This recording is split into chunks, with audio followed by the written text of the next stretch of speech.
কোরআন বলছে পিতামাতার সেবা করতে হবে, আর দেশের সংবিধান কি বলছে? দেশের সংবিধান বলছে কোনো সন্তান যদি তার মা বাবাকে যত্নের সঙ্গে না দেখে, আর ওই মা বাবা যদি কোর্টে গিয়ে কেস ঠুকে দেয়, তাহলে ওই সন্তানের উপার্জনের মধ্যে একটা অংশ কোর্ট বিচার করে তার মা বাবার নামে ট্রান্সফার করে দেবে। সুপ্রিম কোর্টের আইন আছে, কোনো মানুষ যদি সন্তান যদি তার মা বাবাকে দেখাশোনা না করে, সে তার মা বাবার জমি ভাগ বন্টনে সে পাবে না। তোমরা তোমাদের মা বাবার সঙ্গে সৎ ব্যবহার করবে, মা বাবাকে কখনো কষ্ট দেবে না। মা বাবা মরে যাক চাই জীবিত থাকুক, সর্বসময় তার জন্য দোয়া করবে, রব্বির হামহুমা কামা রব্বায়ানি সগীরা, আল্লাহ তুমি আমার পিতামাতাকে ভালো রেখো।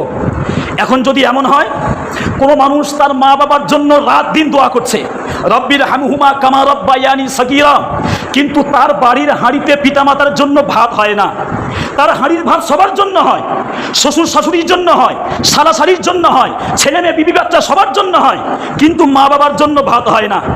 ওই যে আপনি মা বাবাকে আলাদা করে দিলেন আর আল্লাহর কাছে দোয়া করছেন যে আল্লাহ আপনি আমার মা বাবাকে রহমতের কোলে রাখেন, আপনি আগে নিজেই চিন্তা করে দেখেন আপনার মা বাবাকে আপনি কি রহমতের কোলে রাখতে পেরেছেন?